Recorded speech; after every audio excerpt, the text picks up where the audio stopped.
Hey everybody, Michael here. Welcome to Acquisitions Anonymous, episode number 14,000. No, I'm just kidding. I think we're on like 140 or something. Anyway, we had a ton of fun today. Bill and I went deep in a deal that is super fun in the pet space and something I've never even seen before.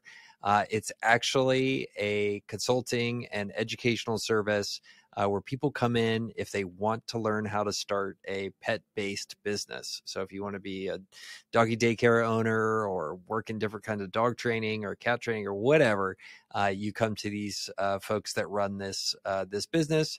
And spoiler alert, their margins are incredible. So with no further ado, here is a quick word from our sponsor, and then we jump into the episode. Have fun.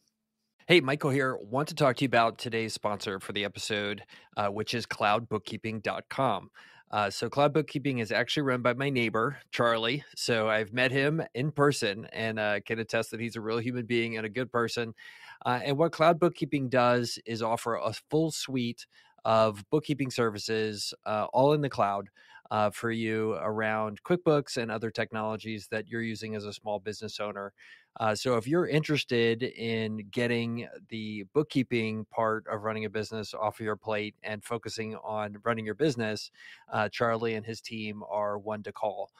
They can put together a bunch of other stuff in terms of helping you manage and grow your business besides just bookkeeping, sophisticated reporting, definitely helping you get your QuickBooks online set up in the right way, and a number of things around payroll as well. So definitely know them and recommend them. If you want to find out more about Cloud Bookkeeping, you can go to their website at cloudbookkeeping.com.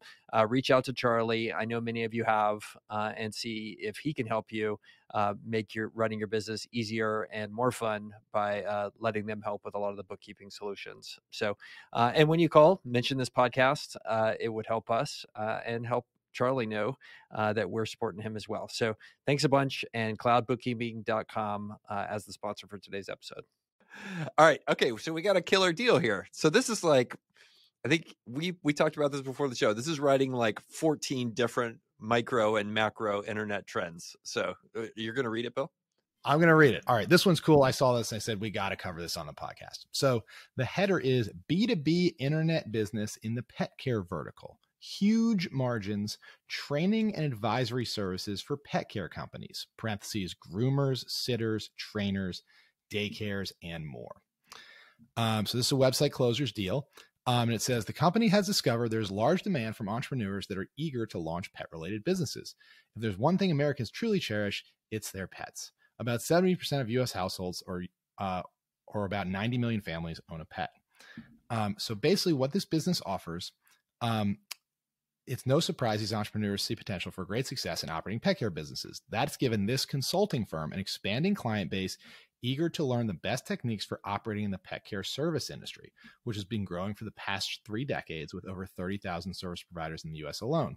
This company offers a 1-year consulting program for $19,000, and more than 90% of those clients have renewed for a second year. In 2021, the company is enjoying highly growing monthly recurring revenue for a client base that includes nearly 1,400 active clients and a client list that exceeds 8,000. To get a better understanding of how this company built up such a strong reputation, let's review their history and achievements. Launched in 2013, this company set out to become duty experts in staff training and business consulting for the pet service industry. As their services have expanded, so has their audience, and now includes doggy daycare owners, boarding facilities, groomers, trainers, and veterinarians. Their clients are independent business owners, but they have also cultivated strong relationships with franchisees and corporate owners as well. Their signature business consulting programs include basically online courses that walk a new entrepreneur through the 5 stages of opening their business. There's another one for established businesses that want to grow, and they have a year-long profit network that seems like people join for companies eager to scale. They have an online membership program with a library of blogs and videos. They have subscription courses, which are their best-selling products. They've been in business for 9 years. Company is debt-free, and it profits more than $1.2 million. Its monthly subscription programs generate 55% of the company's revenue. High profit margins. This is really long. Let's see. Their sales strategies sell primarily through email marketing, employing a digital marketing campaign that brings clients to their email sales funnel. This is focused on selling the company's staff training memberships and business consulting services to generate recurring revenue with an email database of 8,200 people, roughly. So the business does gross income of about $1.6 million and cash flow of about $1 million. I know it said 1.2 in the description, but how's that for margins, baby? $1 million of EBITDA on 1.6 of revenue. And they are asking, I'll say just $4 million. So it's exactly 4 times, and says they only have 2 employees. So this is another pet deal. Michael, what do you think?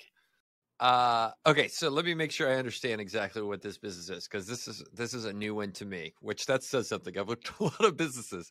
So basically they market themselves through a lot of SEO and that sort of thing to people who are interested in running a business in the pet care space. And those can be pet sitters, doggy daycare people, all that kind of stuff, right? So do I have that first step right? Yep. Okay. And then once they get those people as leads, they run marketing campaigns against them to get them to start to sign up for courses and recurring revenue, customized stuff. And some of that is like, here's a 5-step thing to start your own doggy daycare, or to start your own pet sitting business, or all that kind of stuff.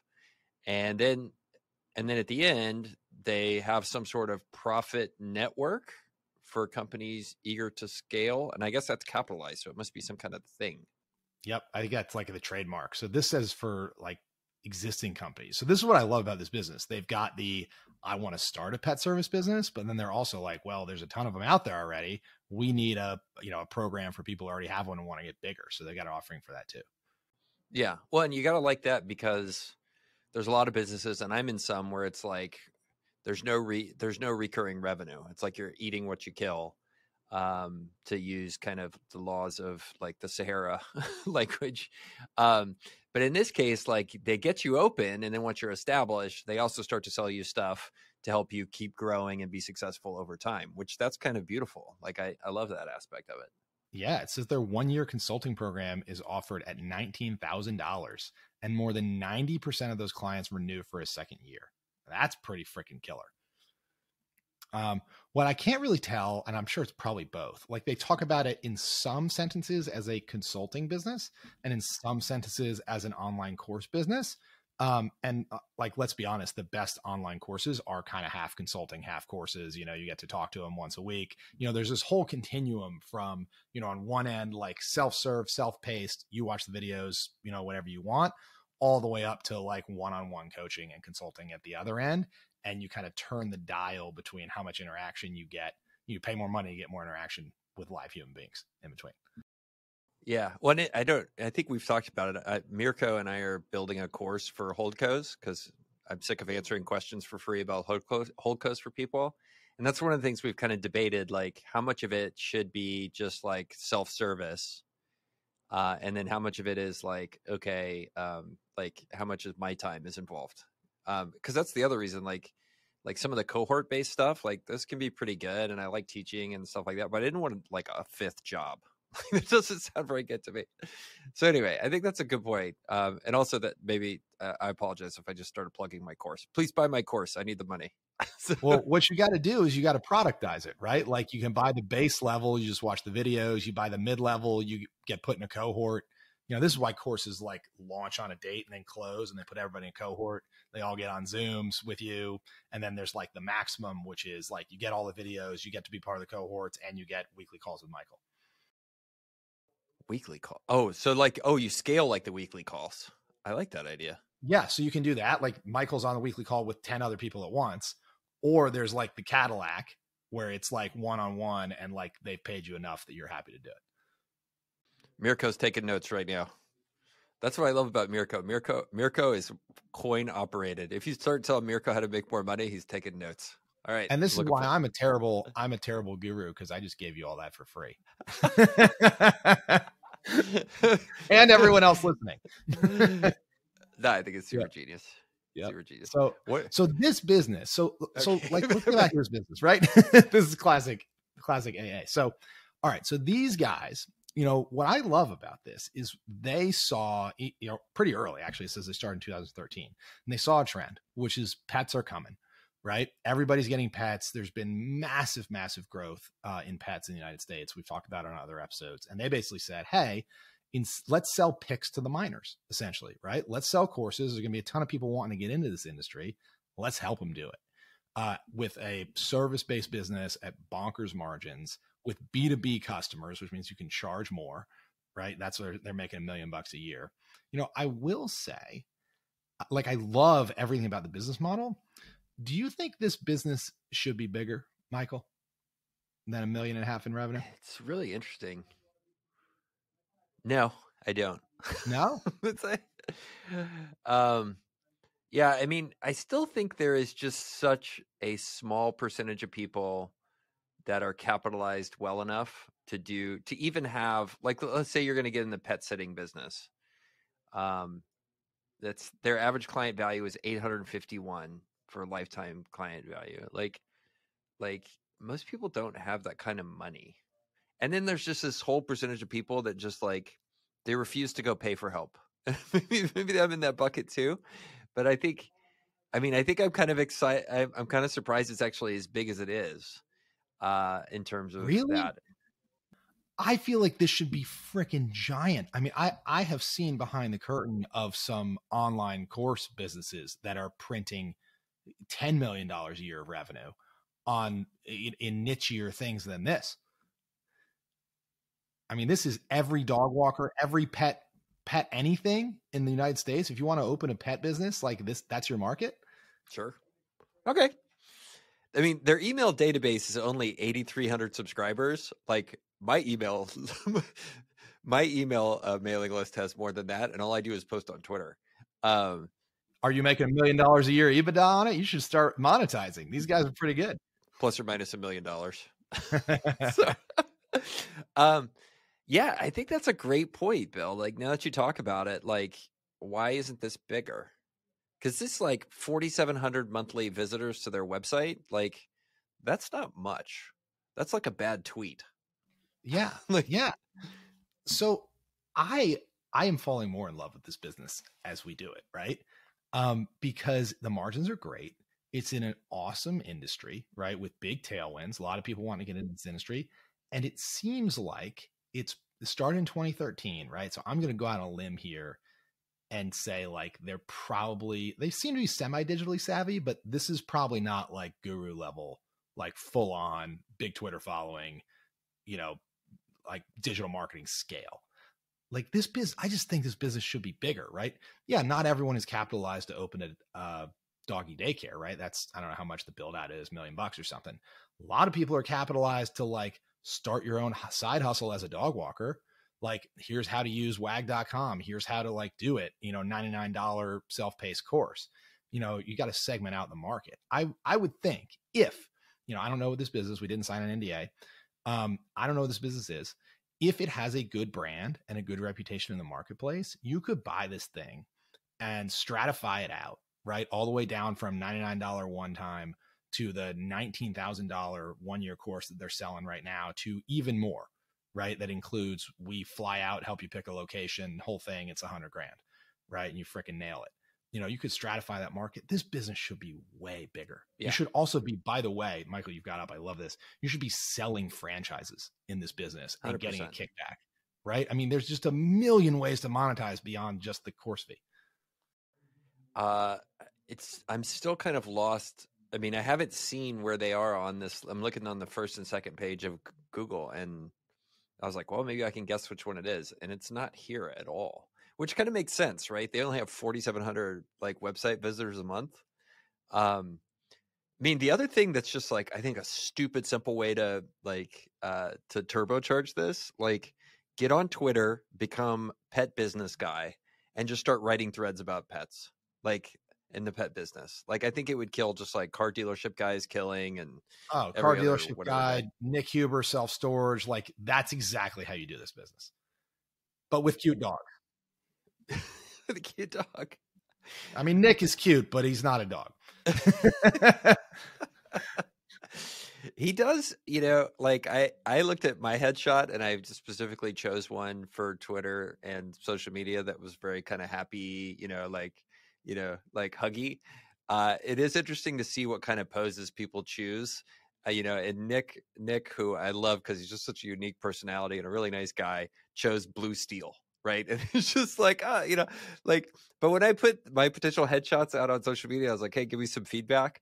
Everybody was like, no, blue steel's terrible. Don't do that. That's not you. And I was like, yeah, pretty much. I'm definitely not blue steel. Yeah, well, your vibe is different. You're like everybody's favorite uncle on Twitter. Are you saying I'm old? No, Yeah, young yeah. uncle, right? Fun. Yeah, uncles can be young. I'm an uncle. Hey, don't knock uncle. I mean, I think the other parallel here is you look at people who've done similar kind of businesses in like the gym and personal training space, which is, I mean, arguably a similar size, I think, to PetSpend now. And those businesses, like, I think Alex Hormozy, that guy that's on Twitter, he comes from that space, like where those guys figured out how to get even more kind of, well, they're basically where they all started to make real money was when they became lead gen businesses for gyms, right? And they just like did SEO at scale and then turned over leads and said $150 for each one. It doesn't appear that they're doing that here. Like it's kind of their SEO, best we can tell, is pretty weak sauce. They're, you can just tell from the stuff, like there's such a lot of opportunity here to really take and do this. But here, I guess my question, Bill, is I can pay $4 million for this, which basically the assets look like they've built up some like content, which is great. And they have some recurring revenue, which is great. But they don't have like a big place where they've put themselves, owning positions in SEO. I would assume a lot of these customers are not that sticky. Like, what am I actually sure that I'm going to get 4 years worth of cash flow out of this business, or am I better off like trying to compete with these guys? You making like a buy versus build case here? I was just kind of asking a really bad question to see where you took it. So, I mean, I think like it depends. You're right on, right? It depends on the quality of the assets. Like if you get in here and they've got incredibly well produced and built out, courses that, that are very well structured and well filmed and kind of evergreen, and they've got, I think they said about 50% of the revenue is recurring. So they got, $750,000 of recurring revenue at a 66% margin. So you got half your EBITDA is recurring. That's the other thing. There's probably like 0 fixed costs in this business, right? So that means you got a decent chunk of recurring revenue, which is good. You got a community, right? It sounds like this profit network is probably more like a community of people swapping stories. That can be sticky. That's where I would look here for kind of non-replicable assets, is if content was very, very good and if the community is very, very active. If it feels more like, oh, this is consulting, and we got to do a lot of one-on-ones, or the content's not so good, then I would say that my most valuable asset would be, do they have a bullhorn? Do they have a way to attract a whole bunch of people to it, a huge social media presence? If not, I'm hiring you, Girdley, to tweet about it, and we're going head to head. That'd be $2,000 a month. Yep, exactly. Oh man, yeah. The whole like article where some tech bro. I assume you saw it this week. The whole thing where some tech guy VCs are paying like tech bros to write their tweets for them. Like all of that works really well to have some like Gen Z guy, tech bro ghostwrite your memes for you when you're a VC. Except for when the founder walks in and asks you about the meme and you go, huh? As you walk around your Ferragamo, loafers, Mr. Gen X, like it just doesn't work. Like it's just such a bad idea. Anyway. And then, man, the ghostwriting industry, like I've dug into that. I've talked to a lot of those people. Like that is the biggest bunch of liars. Like it's just 100% like, and then, I mean, I get hit up by those ghostwriters all the time and they're like, wait, so, yeah, I have 200 followers on Twitter. You should pay me $5,000 a month. I'll grow your account. And it's like, okay, well, show me which one you did. And they won't show you one. They can't say, right? And even if they say, you're like, well, then prove it. And they're like, I'm a ghostwriter. You can't prove it, right? I'll sign an NDA.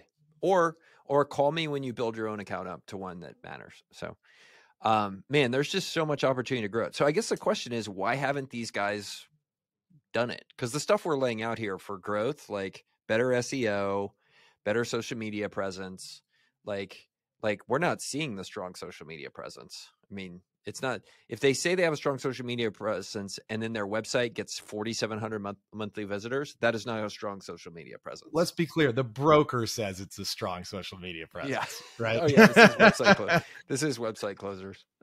Yes, this is website closers. So, yeah, right? I don't know. If I had to guess, or I'm trying to guess why this isn't bigger. It might be that it's priced way too high. I mean, they said they've got a $19,000 annual product. As you mentioned at the top of the episode, they could be pricing out. Like maybe they launched a $99 one-time pop. This thing might triple. They might be underestimating how big the lower end of the market is. Just a hunch. At the same time, though, I then see I've got 90% of those clients renewing, and I go, well, maybe it's priced too low. Right? So I bet they've probably not done really rigorous price segmentation on the market and figured out who you can charge how much and really push those price points. And I think they probably don't have the reach they claim to, or that Website Closers claims that they do. Otherwise, I just think it would be bigger. And they clearly don't have strip mall guy or car dealership guy or like that kind of bullhorn on Twitter or like to attract people. They probably don't have like a paid marketing engine on Facebook, where they're actually doing real digital marketing lead gen. If I had to guess, this thing has grown via word of mouth. And that's why it's not bigger.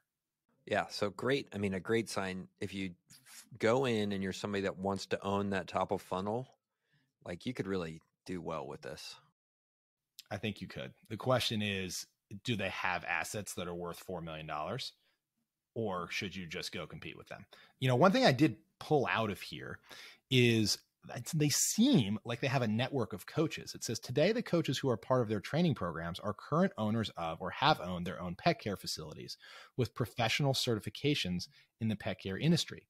It also says they offer staff training programs. So basically, if you have a doggy daycare and you want to train your staff training programs that teach pet care staff about canine body language and how to work safely with dogs and how to onboard new employees faster with reduced training hours. So like, if this content, like if they really have like a network of people who are creating this content for them, I mean, this is semi-technical content, right? Like dog body language, how do you deal with aggressive dogs? What do you do when this happens?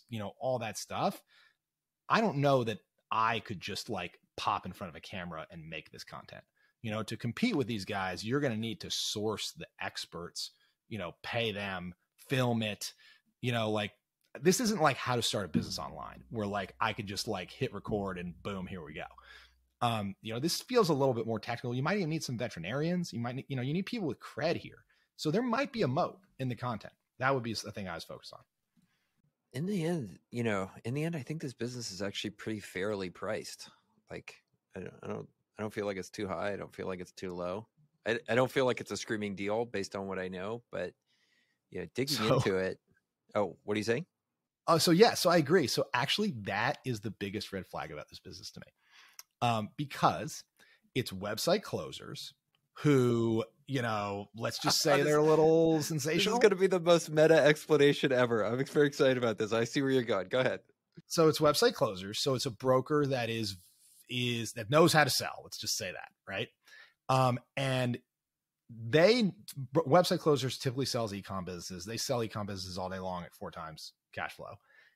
They run across a business like this. I would think they're savvy enough to know, like, if this was actually, oh damn, 66% net EBITDA recurring revenue, like they're the type of broker that would smell software valuation, right, and price it as such, but they haven't.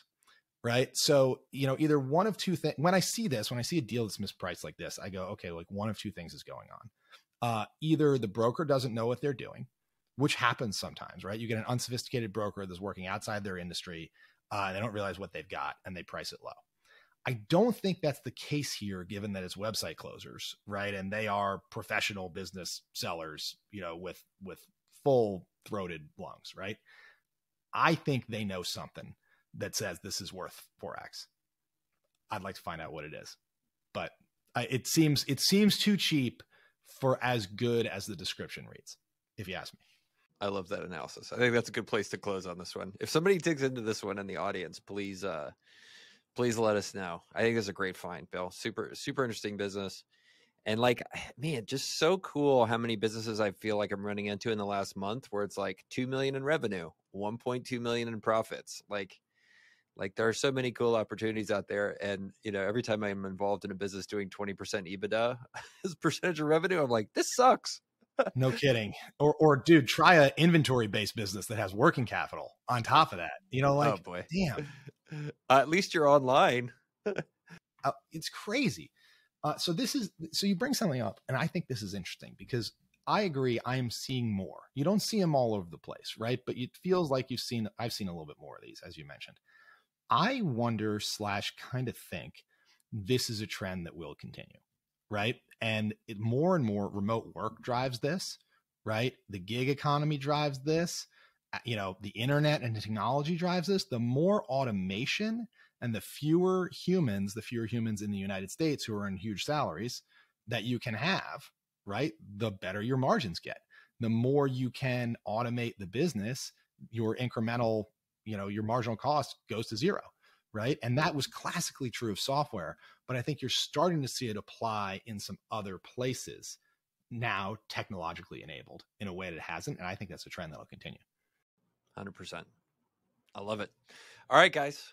Thank you very much. Good job, Bill. And if you are a listener and you enjoyed today's banter, including all of my off-topic comments, please open up your Apple Podcast app and write a review and give us something that rhymes with 5 stars.